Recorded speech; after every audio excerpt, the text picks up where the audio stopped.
പിതാവിന്റെയും പുത്രന്റെയും പരിശുദ്ധാത്മാവിന്റെയും നാമത്തിൽ ആമേൻ. എൻ്റെ പ്രിയപ്പെട്ടവരെ, ഇന്ന് ഏപ്രിൽ 25 ശനിയാഴ്ച.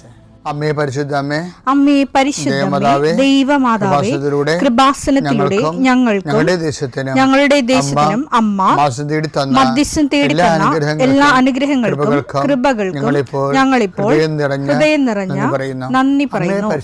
അമ്മേ പരിശുദ്ധമേ, ദൈവമാതാവേ, 2004 ഡിസംബർ 7 ഉച്ചകഴിഞ്ഞ് 2:30 കൃപാസനത്തിൽ സംഭവിച്ച അമ്മയുടെ പ്രത്യക്ഷപ്പെടലിനെ തിരുസഭയ്ക്ക് സമർപ്പിച്ചിരിക്കുന്ന പഠനരേഖകളുടെ മേൽ സഭാത്മകമായ പഠനം ആരംഭിക്കുവാൻ ഞങ്ങൾ പ്രാർത്ഥിക്കുന്നു. അമ്മേ പരിശുദ്ധമേ, ഭൂസ്വർലോകങ്ങളുടെ രാജ്ഞിയായ അങ്ങേയ്ക്ക് ഭൗമസംരക്ഷണത്തിനായി പ്രപഞ്ചപ്രകൃതിയെ തന്നെ തിരുസഭ പ്രതിഷ്ഠിക്കുവാൻ ഈ പ്രത്യക്ഷീകരണം വഴി ഇടയാക്കണമേ. പരിശുദ്ധമേ, ജപമാല മാതാവേ, സകല കൃപാസനം പ്രാർത്ഥനയോടും ചേർത്ത് ഞങ്ങളിപ്പോൾ പ്രാർത്ഥിക്കുന്ന ഈ കുടുംബത്തിന്റെ പ്രത്യേക നിയോഗം പറ മക്കളെ.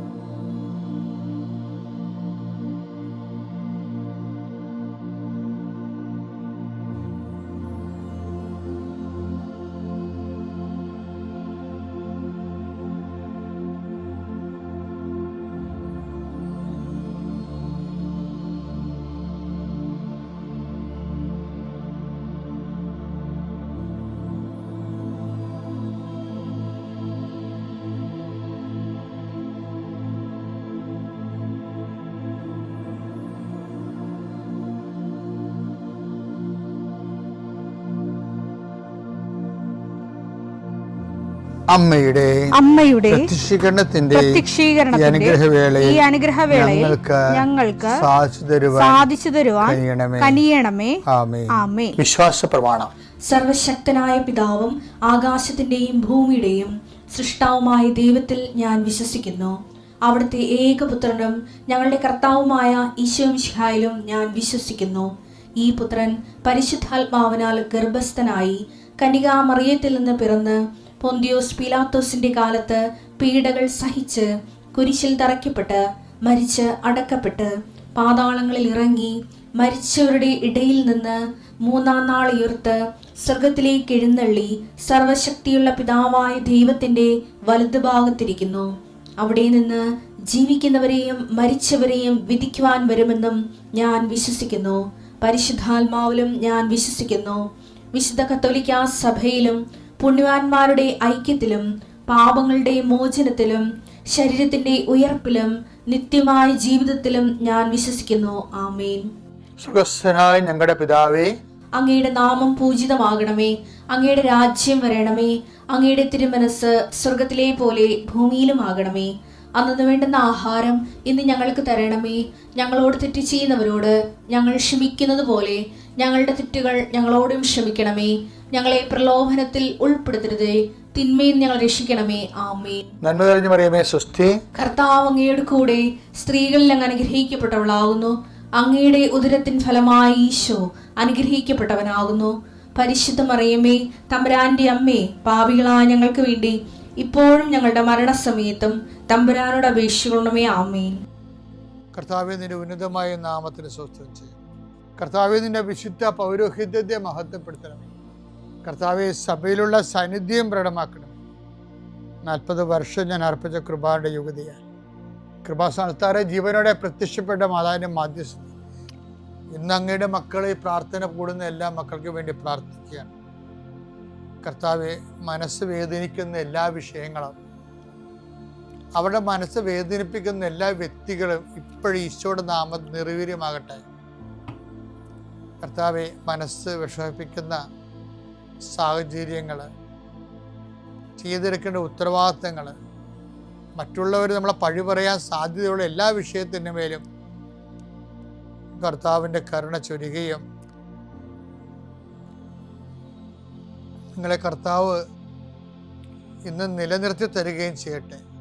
നിങ്ങൾ പോകുന്ന വഴികൾ, കണ്ടുമുട്ടുന്ന വ്യക്തികൾ, ചെയ്യുന്ന കാര്യങ്ങൾ, യാത്ര ചെയ്യുന്ന വാഹനങ്ങൾ, ഒപ്പിടുന്ന പേപ്പറുകൾ, കൈമാറുന്ന രേഖകൾ, കഴിക്കുന്ന മരുന്ന് എല്ലാം മാതാവിൻ്റെ മധ്യസ്ഥതയിൽ യേശുനാമത്തിൽ അനുഗ്രഹിക്കപ്പെടുകയും നീ ദൈവത്തെ അനുഭവിക്കാൻ ഇന്ന് നിന്നെ സഹായിക്കുകയും ചെയ്യട്ടെ. നിത്യം പിതാവും പുത്രനും പരിശുദ്ധാത്മാവിനെ നീക്കുവാണ്. എൻ്റെ പ്രിയപ്പെട്ടവരെ, ഞാനിപ്പോൾ അച്ഛനായിട്ട് 40 കൊല്ലമായെന്ന് ഞാൻ നിങ്ങളോട് പറയാം. പക്ഷേ 40 കൊല്ലം ആകുമ്പോൾ ചില സമയത്തൊക്കെ ഞാൻ എൻ്റെ ഇടവക ജീവിത കാലത്ത് ഉണ്ടായ 1-2 അനുഭവങ്ങൾ ഓർക്കുമ്പോഴേ ഞാൻ അങ്ങനെയാണ് ഈ ശുശ്രൂഷ കർത്താവിനൊക്കെ ഒന്ന് പിടിച്ചു മേടിച്ചതാണ്. ഞാൻ ഒരു ഇടവക കൊച്ചച്ഛനും ഇടവക വികാരിയൊക്കെ തന്നെയായിരുന്നു. പക്ഷേ ഈ ജനം നമ്മളുടെ കൂടെ അവർ എല്ലാ കൂദാശകളും ഒക്കെ അനുസ്മരിച്ചും അനുഷ്ഠിച്ചും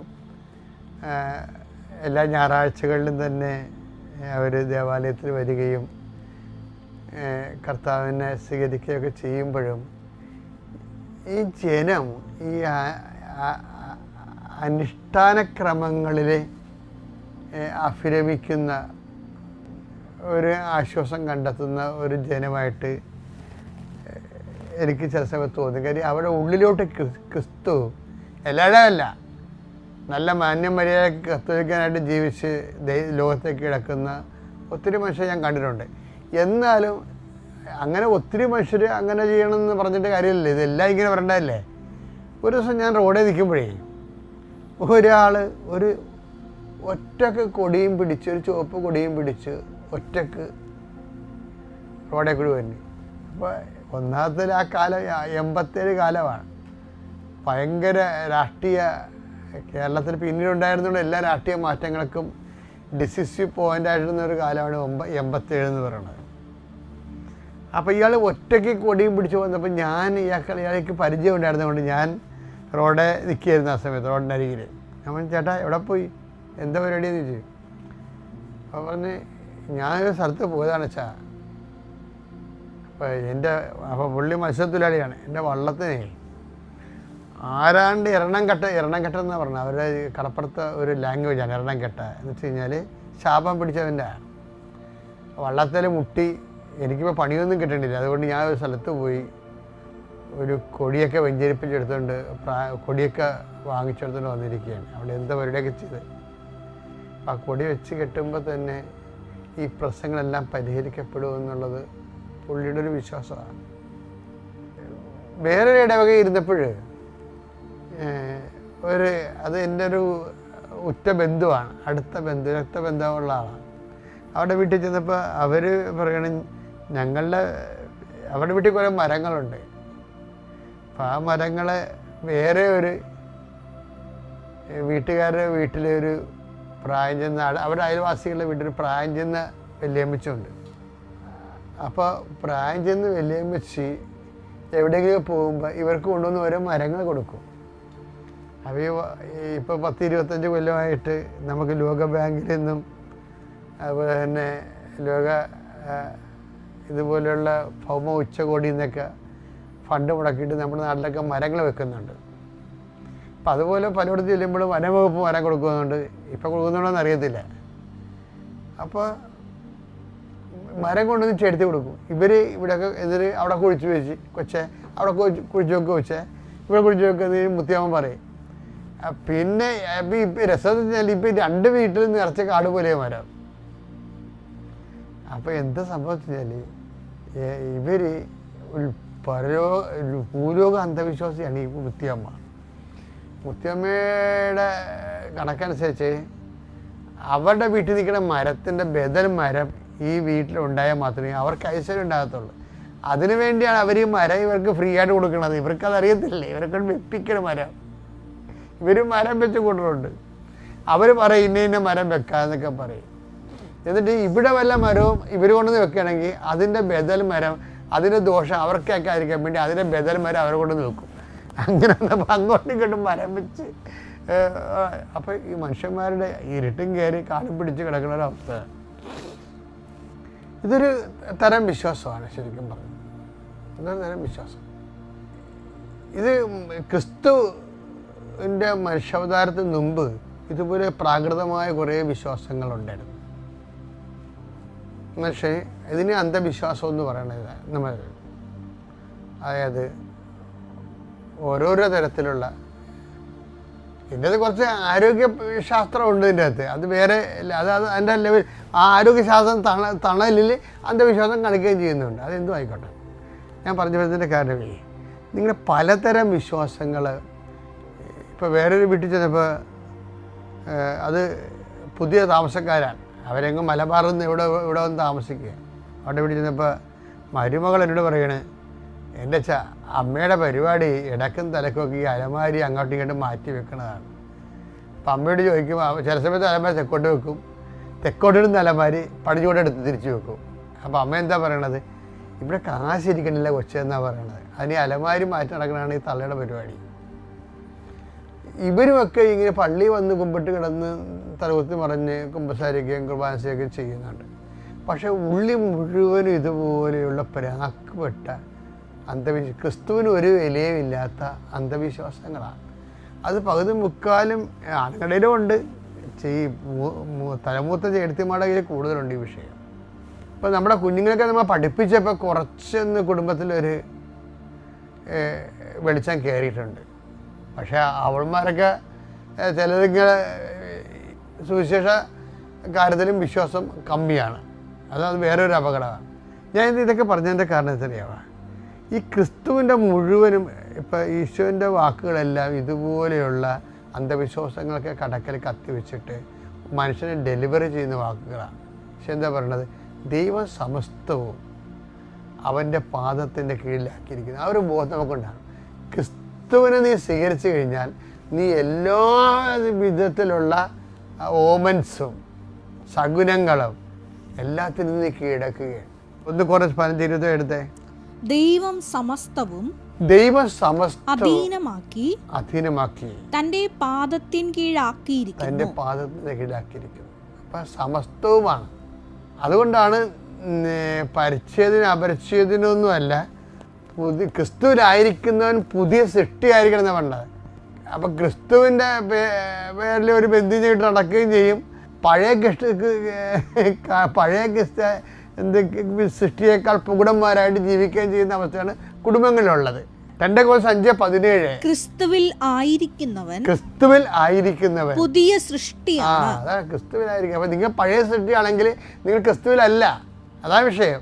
നിങ്ങൾ പഴയ ആചാരങ്ങളും അനുഷ്ഠാനങ്ങളും അന്ധവിശ്വാസങ്ങളും മരങ്ങളും നിങ്ങൾ കാലങ്ങളും ഋതുക്കളും ആചരിക്കുന്ന പോലും സുവിശേഷത്തെ നിങ്ങൾ വ്യക്തമാക്കിയില്ലെന്ന് ചോദിക്കണത്. ഗലാത്യർ 4:10 നിങ്ങൾ ദിവസങ്ങളും മാസങ്ങളും ഋതുക്കളും വർഷങ്ങളും ആചരിക്കുന്നു പോലും നിങ്ങളുടെ ഇടയിൽ ഞാൻ അധ്വാനിച്ചത് വൃഥാവിലായോ എന്ന് സുവിശേഷത്തെ വൃഥാവിലാക്കിക്കൊണ്ട് ഇപ്പൊ കല്യാണം ഇറങ്ങാനുള്ള സമയമാണ്. നമുക്ക് ക്രിസ്ത്യൻസിന് വല്ല സമയമുണ്ടാ, പ്രാർത്ഥന തീരുന്ന സമയത്ത് നമ്മൾ ഇറങ്ങും. അപ്പം കുറേ ദുർക്കിളവന്മാർ അവിടെ നിന്നിട്ട് പെയ്തും പെരക്കും തോന്നിയ വശമൊക്കെ പറയും. എന്ന് വെച്ച് കഴിഞ്ഞാൽ ക്രിസ്തു എന്താണെന്ന് അറിയത്തില്ല, ക്രിസ്തുവിനെ സ്വീകരിക്കുമ്പോൾ ഉണ്ടാകുന്ന ജീവിതത്തിലുണ്ടാകുന്ന സുവിശേഷവിധമായ പുനഃക്രമീകരണം എന്താണെന്ന് അറിയത്തില്ല. ഇവർക്കുമാർക്ക് ക്രിസ്തുവിന് വിശ്വാസമില്ല. എന്നിട്ട് വേഷം കെട്ടി ക്രിസ്ത്യാനിയാണെന്ന് പറഞ്ഞ് നടക്കുകയും ചെയ്യും. എൻ്റെ ദൈവവേദനെ, നിനക്ക് ക്രിസ്തുവിൻ്റെ കൂടെ ലോകത്തെ ജയിക്കണമെന്നുണ്ടെങ്കിൽ ഇതുപോലെ അലബലാതി വിശ്വാസങ്ങളെല്ലാം നീ വൈപ്പ് ഔട്ട് ചെയ്ത് കളയണം. അപ്പോൾ പടിപടിയായിട്ട് ക്രിസ്തുവിൽ വളരുകയും നമ്മൾ ജീവിതത്തെയും ലോകത്തെയും ജയിക്കുകയും ചെയ്യും. Praise the Lord.